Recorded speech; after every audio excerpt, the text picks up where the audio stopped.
So see how we are going to solve question number 26. Okay, तो जब हमने वहाँ पे देखा था, देखो मैंने आपकी क्लास में बताया था, जब आप आए थे तो बताया था कि टोटल क्लोजिंग कैपिटल हमारे पास में कितनी थी, 1,61,000 की थी और 1,41,000 की थी. मतलब टोटल कितनी थी, 3 लाख थी. टोटल ड्राइंग्स जो हमें दे रखी थी क्वेश्चन के अंदर वो दे रखी 30,000 और 30,000, टोटल मिला के हो गई 60,000. और प्रॉफिट जो कि मैंने बताया था कि जो ये प्रॉफिट है ये इंक्लूडिंग इंटरेस्ट ऑन कैपिटल है. ऑब्वियसली बाय द क्वेश्चन ने हमें बोला है कि हम इंटरेस्ट ऑन कैपिटल ऑलरेडी दे चुके हैं, तो इसका मतलब तो यही है कि वह इंटरेस्ट ऑन कैपिटल इंक्लूड हो चुका होगा. और जब इंक्लूड हो चुका है तो कहाँ है, दिख तो नहीं रहा, तो ऑब्वियसली बात है किस में इंक्लूड होगा, जो प्रॉफिट है टोटल उसके अंदर इंटरेस्ट ऑन कैपिटल इंक्लूड होगा. तो हमने टोटल फर्म का पूरा बिजनेस का उसके हिसाब से हमने क्या निकाली, अपनी opening capital, closing capital add drawings less net profit including interest on capital. तो सब चीज़ें हमने क्या करी, 3 लाख में 60 प्लस किया, 90 माइनस किया, 2,70,000 आ गया. तो हमने ये देखा कि भैया ओपनिंग कैपिटल कितनी है, 2,70,000. ये एक इंडिविजुअल नहीं है, ये सबकी मिला के है, दोनों पार्टनर्स की मिला के है. ए प्लस बी की कंबाइंड कैपिटल कितनी है ओपनिंग, 2,70,000. तो ऑब्वियसली बात है total interest on capital at the rate 10%. अगर मैं टोटल निकालूं, दोनों का कंबाइन करके निकालूं, तो ऑब्वियसली बात है कितना निकलेगा, 27,000 निकलेगा. कितना निकलेगा, 27,000 निकलेगा. सर अगर 27,000 इंटरेस्ट है तो ऑब्वियसली बात है जो हमारे पास में प्रॉफिट्स होगा वो कितना होगा, 90,000 टोटल था हमारे पास में, लेकिन उसमें तो इंक्लूड क्या थी, कैपिटल का इंटरेस्ट इंक्लूड था, तो उसमें से माइनस कर दिया. तो प्रॉफिट एक्चुअली में प्रॉफिट कितना था, हमें 63 का था. अब बात सुनो, अब कैलकुलेशन करते हैं सर इंडिविजुअल की, किसकी करते हैं, इंडिविजुअल की. जब बात करेंगे क्लोजिंग कैपिटल सर ए की थी 1,60,000 और बी की थी 1,40,000. ड्राइंग्स ऐड कर दी 30,000 और सर यहाँ पे ऐड कर दी 30,000.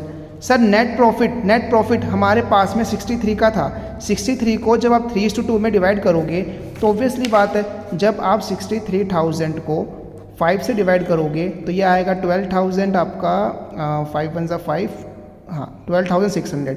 3 से मल्टीप्लाई कर दिया तो ये आपका हो गया, ये मिल जाएगा इसको क्या कहते हैं, इस वाले पर्सन को 37,800, ये 37,800 आ जाएगा. और 12,600 को जब आप 2 से करोगे तो 25,200, ये तो ए का आ गया और ये बी का आ गया. ये इनके इंडिविजुअल प्रॉफिट्स का शेयर है, इंडिविजुअल प्रॉफिट्स का शेयर है. अब ये बात ध्यान रखो कि इनको सॉल्व करने के बाद में अभी भी देखो हम आइडेंटिफाई नहीं कर पा रहे कि इंटरेस्ट ऑन कैपिटल कितना है, अभी भी नहीं पता हमें. देखो टोटल पता है कि 27 होगा, लेकिन इंडिविजुअल नहीं पता कितना होगा. ठीक है, तो हमें ये पता है कि सर ये तो बैलेंस कितना आ गया 152,200, ये कितना आ गया 144,800. अच्छा एक बात बताओ, ये जो फिगर आई है 152,200, तो ऑब्वियसली बात है ना, अगर हम उल्टा चलते ओपनिंग कैपिटल से क्लोजिंग की तरफ जाएं तो ओपनिंग कैपिटल में इंटरेस्ट ऑन कैपिटल ऐड करोगे तभी तो ये फिगर मिली होगी. अगर ओपनिंग कैपिटल के अंदर इंटरेस्ट ऑन कैपिटल ऐड करूँगा तो ये फिगर मिली होगी. इस फिगर के अंदर मैंने ये चीज़ जो पहले लेस कर दी थी अगर मैं उसको ऐड कर दूंगा तो ये फिगर मिलेगी, और इस फिगर के अंदर जो फिगर आएगी उसमें अगर ये माइनस कर दूंगा तो ये फिगर आएगी. कहने का मतलब है अगर मैं ऊपर से आ रहा था तो हमने ऑपोजिट किया था, नीचे से जाऊंगा तो जैसे चल रहा है वैसे करता रहूँगा. ठीक है, ऑब्वियसली बात है यहाँ पे तो लेस होगा सर, लेकिन नीचे से जाऊंगा तो उल्टा करना पड़ेगा ना. तो ओपनिंग कैपिटल प्लस में ये वाला अमाउंट, कहने का मतलब क्या है, opening capital plus interest on capital is equal to 152,200 होगा. तो सर इसका मतलब आप ये तो नहीं कहना चाहते कि opening capital plus interest on capital is equal to 152,200 होगा, यही तो होगा फिगर. हाँ सर यही होगा, ओपनिंग कैपिटल प्लस उस पर इंटरेस्ट ऑन कैपिटल अगर मैं जोड़ दूँ, यहाँ से अगर मैं उल्टा चलूँ तो ऑब्वियसली बात है ये फिगर मिलेगी. हाँ सर मिलेगी. अगर ये फिगर मिल रही है तो अगर मैं ओपनिंग कैपिटल को मान लो x मानता हूँ, तो ऑब्वियसली बात है ना सर जो इंटरेस्ट ऑन कैपिटल होगा वो 10% होगा, किसका, x का. समझ आती है इतनी बात. Is equal to 152,200. Sir x common ले लिया, 1 प्लस में 10/100 लिख सकते हैं इसको, हाँ लिख सकते हैं 152,200. सर x 10x अपॉन में 100, 10x अपॉन में 100 इज इक्वल टू 152,200.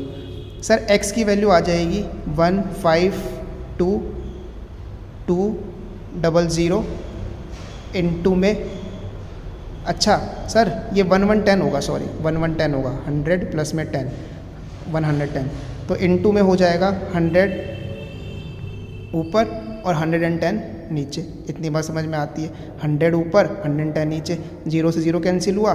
11 से जब अब देखो इसको जब आप मल्टीप्लाई करोगे 152200 को अपॉन में 11 करोगे तो ऑब्वियसली बात है ना आपके पास में एक फ़िगर आएगी, शायद मेरे हिसाब से वो फिगर जो आपकी आएगी ना, इसको कैलकुलेट करना, मेरे पास अभी मैं मोबाइल पे कर रहा हूँ तो ऑब्वियसली बात है मैं अभी इसको कैलकुलेशन नहीं कर सकता सीधे सीधे। तो ये जो फिगर आएगी बेटा ये क्या आपकी ओपनिंग कैपिटल नहीं है क्या? ये आपकी ओपनिंग कैपिटल नहीं है क्योंकि एक्स ही तो आपने क्या माना था, ओपनिंग कैपिटल माना था, तो ये निकल गया आपका ओपनिंग कैपिटल। तो ये वाली फिगर मेरी निकल गई, अब यहाँ पे आ जाओ। सर इसी तरीके से मैं बी का भी तो कर सकता हूँ, हाँ कर सकते हो सर। उसकी कैपिटल अगर मैं वाई मान लूँ तो ऑब्वियसली बात है उस पर मेरे को 10% मिलेगा वाई के ऊपर, और टोटल मिला के सर ये वाली फिगर मिला के ये वाली फिगर होनी चाहिए, हाँ होनी चाहिए। तो 144,800 के इक्वल होनी चाहिए, हाँ। इसको सॉल्व करोगे तो y कॉमन लिया, 1 प्लस में 10 अपॉन में 100 इज इक्वल टू 144,800। कैलकुलेशन करी y, सर ये हो गया 110 अपॉन में 100 इज इक्वल टू 144,800। जब अपने आप कैलकुलेशंस कर लोगे तो ऑब्वियसली बात है ना y की वैल्यू क्या आ जाएगी, 144,800 इनटू में 100 अपॉन में 110, यही आएगी। इसकी तो कैलकुलेशन करके एक आंसर आएगा, सर ये आपकी ओपनिंग कैपिटल है किसकी, बी की, और ये ओपनिंग कैपिटल है किसकी, एक्स की। सॉल्व हो गया क्वेश्चन, ओपनिंग कैपिटल निकालनी थी आपको।